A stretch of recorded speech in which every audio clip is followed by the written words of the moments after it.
ابتدا ہے رب جلیل کے بابرکت نام سے جو دلوں کے بھید خوب جانتا ہے۔ دیکھتی آنکھوں سنتے کانوں صابری میاں کا سلام پہنچے۔ ناظرین محترم، ایک مرتبہ حضرت عمر فاروق رضی اللہ تعالی عنہ نے ایک وفد بیت المقدس بھیجا۔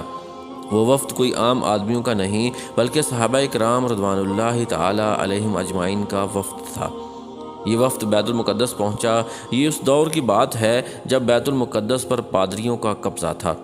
حضرت عمر بیت المقدس کو پادریوں کے چنگل سے آزاد کرانا چاہتے تھے۔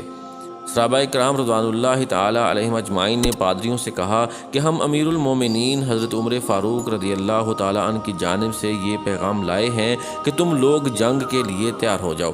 یہ سن کر پادریوں نے کہا، ہم لوگ صرف تمہارے امیر المومنین کو دیکھنا چاہتے ہیں، کیونکہ جو نشانیاں ہم نے فاتح بیت المقدس کی اپنی کتابوں میں پڑھی ہیں وہ نشانیاں ہم تمہارے امیر میں دیکھنا چاہتے ہیں۔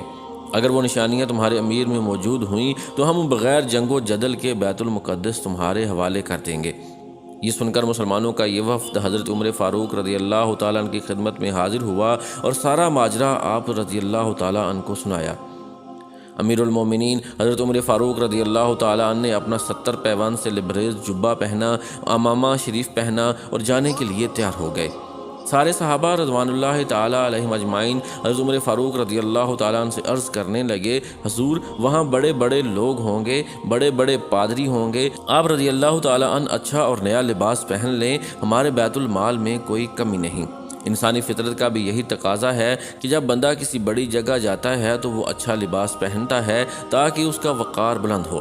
مگر اللہ اکبر، صحابہ کرام رضوان اللہ تعالی علیہم اجمعین کی یہ بات سن کر فاروق اعظم رضی اللہ تعالی عنہ کو جلال آ گیا اور فرمانے لگے کہ کیا تم لوگ یہ سمجھتے ہو کہ عمر کو عزت حکومت کی وجہ سے ملی ہے یا اچھے لباس کی وجہ سے ملی ہے؟